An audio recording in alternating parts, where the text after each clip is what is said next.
Supreme Court, which means the court recognizes him as being someone possibly injured by the cannabis laws. And he also is almost single-handedly the veteran who refused to be tested by the VA for his health treatment and was forced outside where he paid for it for 10 years. When he finally got the VA directed through based on science, the VA is now paying him back. The federal government reimburses him upfront. He mostly is responsible for the VA directive that allows veterans in the states where it's legal to use it. And he, as a personal friend, I hadn't seen him in so long, I begged him, he's going to be here this afternoon with us. And he will take your questions. And like I say, he's the only person I know that walked in my house and I shut up for a day and a half. I want to tell you,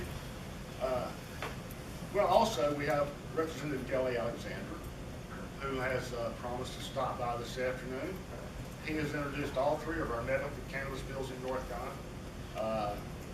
Ben Scales, who wrote those bills, will be here today, and he will be here for questions about the current legislation to try to get a constitutional amendment to allow House Bill 84 to be reconsidered by the people. That's really all it was. Had put it before the people. Had almost no chance of passing. It was something to keep the interest of people in the meantime. So Kelly's agreed to come in sometime this afternoon, and at that time, I hope WVT, their night crew, will be here with a reporter and a camera to interview some of these folks and to talk about what we're doing. My personal thing is I'm going to give you what I consider to be an unfair advantage. I went to a seminar back when the company used to pay for it. One of these motivational speakers. And he stood up, and his whole point, he says, all I want out of life is an unfair advantage. You know, something that puts me one step ahead of the opposition. Well, I'm going to give you an unfair advantage today, outside of my sphere of influence. Chris, the rest of the crowd already knows it. When I say unfair advantage, I don't think people realize that a veteran's treatment is determined to some extent by the state he lives in. It's the U.S. Armed Forces. They're serving in Iraq or Afghanistan. So I want to try to set the picture for you here. And you tell me what about it is not just plainly unfair. And that is if an IED or another explosive device goes off in Afghanistan and it rattles the brain. And the medic comes running over. Hey, brother, where are you from? Oregon. Oh, praise God. You can try anything. Hey, brother, where are you from? North Carolina. I'm sorry, man. They're going to put you in jail. Not even let you see a doctor. As a matter of fact, if you use marijuana, you won't be allowed to have any other opiates or any other prescription drugs. And yet people thank me all the time. I usually show up in my uniform, you know, so they can thank me for my service. I said, look, just stop arresting me. Anyway, I want to tell you about my trip to PTSD and cannabis. I think most of you, a lot of you in the room know that I flew helicopters in Vietnam and went on for, actually spent about 30 months over there. I spent 2 years training Iranian pilots, which ended in the Iranian Revolution and threw me out of the country, along with the Shah. It was actually the late 70s. And I also spent, as a young boy, 15 months in Korea. All those wars and all, they said caused PTSD. And for a long time, I was seeing a psychiatrist, and I seemed to have the symptoms. But I just couldn't get over a disabled veteran not being in a wheelchair. And so I went for a long time denying I had any problem. I was a corporate safety director. I was a former airline pilot. I'm a pilot examiner. How could I be disabled? And then you find out that in a war, you are constantly elevating the sympathetic and the parasympathetic nervous system. These are things, you know, one of them, you think you've got a pretty good grip on it. The other one, you don't have any grip on it. The other one's controlled involuntarily. And that's the fight or flight regime, you know, when everything starts pumping, adrenaline shoots up, you got super strength. That one, if you elevate it, you elevate it all the time. Rocket attack, bam, bullet. Takes a toll on your body. And so, after the last Bush administration started the war in the Middle East, having known a little bit about the Middle East, my symptoms began to worsen. Couldn't sleep well at night, blah, blah, started taking sleeping pills. Started doing all these things, you know, self-medicating. And, I was not self-medicating at the time, but taking the pills and getting the injections in my back. When I finally retired after about 29 years of military service in 2003, when I turned 60, somebody told me, hey, bottle treatment symptoms. And I said, yeah, right. And I've heard that since I was in school, back in the 60s and 70s. And so I took it lightly, but I also enjoyed it. So it's the only medication I take just for the side effects. Come on, y'all, wake up. The side effects, you know, the high. And if you read if you go to our website, The Way of Life, nccpn.org, or I said the website for nccpn.org, Dr. Bako, medical doctor, has patients in Hawaii and Oregon, and wants to have patients in North Carolina, will tell you why it's not so bad to be high. He talks about what high is in a way that you can talk. So anyway, these symptoms keep getting worse. And listen, y'all remind me, if I start to get off track or something, we're here to have fun, we're also here to learn something.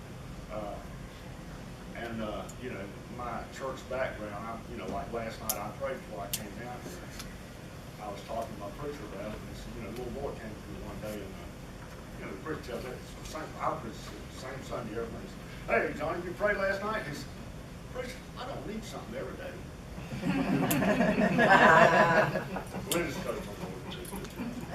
Anyway, y'all try to stay away from it, because when I finally realized that I had PTSD, and I agreed to be tested for it and all that, they sent a young psychologist in about 30 years old, and she's evaluating me, you know. Any psychologists in the room by any chance? Everybody studies psychology. They want to know about yourself, right? Okay. Well, she asked me about the cannabis. And of course, me, ever since I decided to use it, when I found out that it worked and why it worked, and I decided, wait, this is the truth. And so that gave me a little extra, I'm just a little more bold about it. And so I told her, yeah, I smoke it. And so she's sitting here and she's writing all this stuff down. And when it's all over, I get my 5 or 6 page evaluation. Yeah, I got PTSD. And her evaluation on the back, and it goes from regular typing to bold. All levels of bold. Due to the fact that this man is a pilot, should I notify the FAA that he's flying airplanes using that stuff? No. That got me in my PTSD. But I was awarded 70% for PTSD, and since I was unemployable as a pilot, that got me another 30%, so I get paid as 100%. Now, as far as the PTSD and all, as far as the PTSD and all, when I finally admitted that I had it and really started looking at the cannabis, I was shocked. Because, number one, I had found out by breaking my collarbone and being prescribed Lorcet for a few days, that Lorcet, along with the cannabis, it was incredible. I had almost no pain. And so what you see is, and I'm going to tell you because this is what I learned later, when I found that out, I went to my church. I said, look, man, if this is the truth, we're all searching for the truth, right? I mean, that's the whole name of the game here. And I said, the truth is, I feel better. Hold on a second. sleeping pills. I'm not having as many bad dreams. Occasionally I have a good one, you know. I just told him this doesn't make sense. And so then I'm reading in the Bible one day, and actually in church. We're over on Acts 3:17.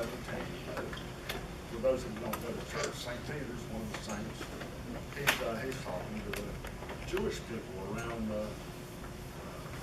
Jerusalem or whatever. And he said, you know, it's you who crucified him. You and your leaders, even though you did it in ignorance. So in this case, they didn't recognize him as the Messiah. That same ignorance is probably the greatest impediment to our progress that I know of. And that is the inability to recognize the truth. And that's why when I talk to Chris about why I dress like this, is because I want you to at least listen to you and try to make the choice. So when I started trying to tell him that I felt better taking these medications, I still didn't come out and tell everybody. I just, you know, I was still a little bit, well, what are they going to think? Then I got to think, wait a minute, nobody can fire me anymore. I'm retired. So that one that I mentioned a while ago, your employment being one of the real obstacles to talking about it. You know, if you say marijuana, they're going to want to test you tomorrow. Or the boss is going to hear you order marijuana rally, or something's going to happen. And so that fear kept me silent for years. But once I started getting these results, I said, and somebody told me about patients at a time. And what is patients at a time? Patients at a time is M.L. Mather and her husband, a retired lieutenant commander, who formed Patients at a Time, POT, to teach people about cannabis, and also to put together seminars every other year for the doctors and nurses in the then 14 states where it was legal. Anybody else familiar with Patients at a Time? Okay, I won't talk about them a lot, but a little bit, because every other year they put on a conference. The first one I went to, I've been to the last three, was in Warwick, Rhode Island. And when I got to Warwick, Rhode Island, and it might take too much time to yell at me, but I sometimes carry away. You're doing good. Okay. In Warwick, Rhode Island, I saw presentations by all the big people. I mean, every time Patients at a Time was on a conference, they have the big deals from all around the world. They have, at that time, Dr. Mashul. And I was fortunate enough to catch him in the cafeteria and actually have lunch with him and his wife. And he told us, you know, we are so overjoyed with the progress we're having with the Israeli soldiers, especially those with the brain injuries. I said, what? And then I find out that, you know, Hebrew University, that's where a lot of the research was done Mashul was the one that discovered THC in 1964. And so when I started talking to him, I started seeing Dr. Don Abrams, who's the chair of the, he chairs the AIDS wasting syndrome. He's on the National Cancer Institute board and all this other stuff. His presentation was on using opioids along with cannabinoids. He said California's been doing it for years now, and so what we're going to do is we're going to design a study to see if it's safe to use cannabis and opioids together. Okay, you got to realize that California realized, they went to the federal government after they looked at the 96 for medicine and said, hey, we're going to be treating people with cannabis. Could you do some research for us? The federal said, nope. I don't know about hell no. And so about 4 years later, California said, wait a minute, we need to know something. So they put together the group of people to study all control studies for 10 years. Anybody know about that? Okay. When you go back and people talk about the lack of research, tell them to look up the research from the report in April of 2010. Y'all can't even think of it. They have a cannabis name, but they're out of the University of California, San Diego. If you put marijuana report 2010, you'll get it. That is the full results of 10 years of clinical trials, all kinds of clinical trials, and most of these are reviewed in the Patients Out of Time Conference. And so, and I'm going to tell you this as short as I can. Whenever I saw Dr. Donald Abrams on this study about cannabinoids and opioids at the same time as it's safe, that was pretty exciting. And so when I sat through it, he said, you know, what we found is that the CD receptors, which were discovered at Wake Forest, those CD receptors are all over the body, you know, primarily in the brain, the spleen, CD1 or CD2, and I hope most of you know a little bit of the receptor. That's how the pot gets into the brain, you know, to activate. So those receptors are located throughout the body. The MU receptor, which is for opioids and other external, you know, pain relievers, they have to work through one receptor in the brain. So basically you got your pain signal coming up to your brain, and you got, it comes through the receptors and the MU system. There's no pain here. And so it's only partially affected. When you look at your extremities, you know, your feet, your toes, and hands, neuropathic pain, or what they, you know, people have pain all over the body, fibromyalgia, it seemed like the best possible choice because you had receptors all over the body and in the brain. And so that trial they did in San Francisco General Hospital, they took a man who was addicted to opiates, who used them all the time for pain relief. They took a man with no pain and used chili red peppers to generate pain signals. Those pain signals were then watched on an MRI to see how they worked. And what they found was the pain signals were almost totally blue with the combinations. And what's more, the person who was addicted to the opiates started requesting lower doses at longer intervals. And so basically the results of the study was